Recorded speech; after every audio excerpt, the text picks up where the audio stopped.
So hello folks, I hope everybody's having a good day.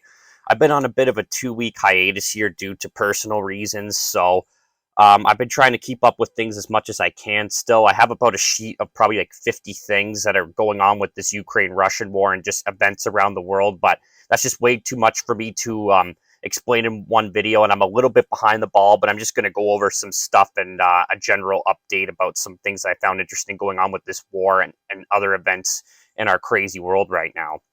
So let's dive into it. Oil going to $150 a barrel is highly likely according to Goldman Sachs, JP Morgan, etc. So those are like big investing firms. And I mean, as I've said before, especially if there's another war that breaks out in the Middle East, there's a lot of tension brewing up between Iran and Israel right now, and the United States and that whole nuclear deal or whatever there. Yeah.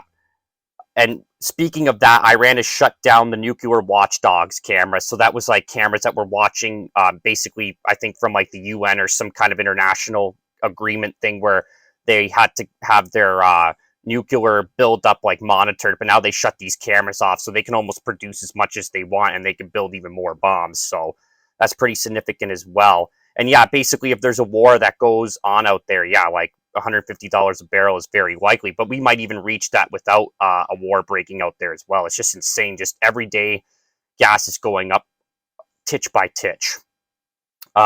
Ukraine has set some conditions for resuming grain exports if they get security guarantees. So basically, there's a bunch of grain that's kind of gridlocked in the ports there, and Russia's using this as leverage, obviously, against the West and almost to starve out part of the world and starve out the enemy and arguably even parts of Europe as well. I mean, it's just a smart strategic move from their point of view, but hopefully that food can get out of those ports and it could start feeding people in a lot of these countries, and especially in the developing countries as well.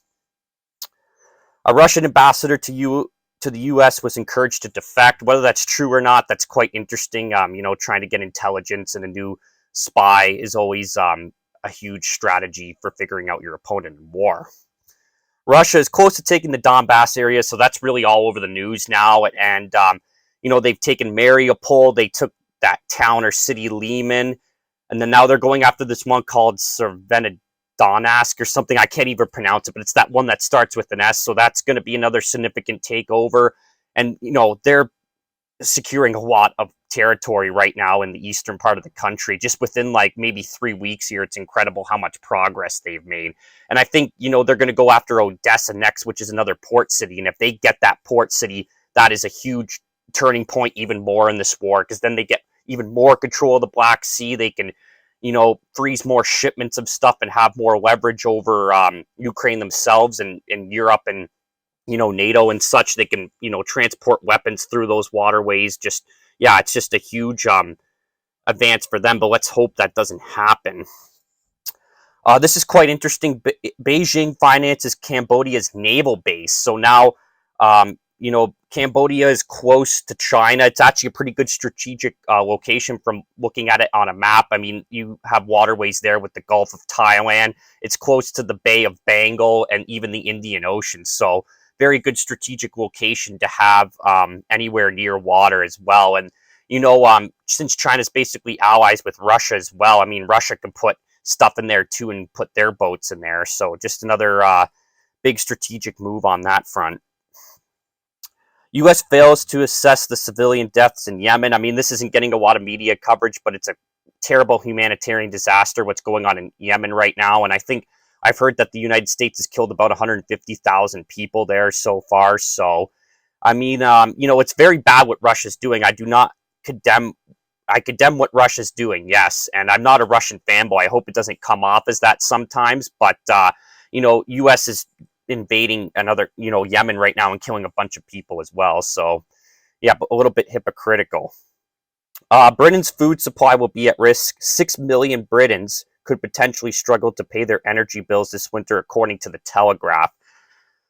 Oh boy, I mean, when you're hearing like that with 6 million people, like, failing to basically pay for energy and keep themselves warm or keep themselves cool with AC in a first world country, that's when shit's really hitting the fan. And just here's one more point. As I said, just a huge rap sheet, but I found this was interesting. Belarus has apparently mined the road and bridges near the border with Ukraine. according to Ukrainian Armed Forces General Staff. They have now begun mining forest roads, bypass roads, and bridges on its own territory, says Yahoo News. So, I mean, obviously, Belarus is preparing for something. I mean, it's hard to say exactly the reason why they're mining those roads. I mean, I think they're using it as some kind of defense in case, maybe the United States gets involved in this war and then the United States tries to invade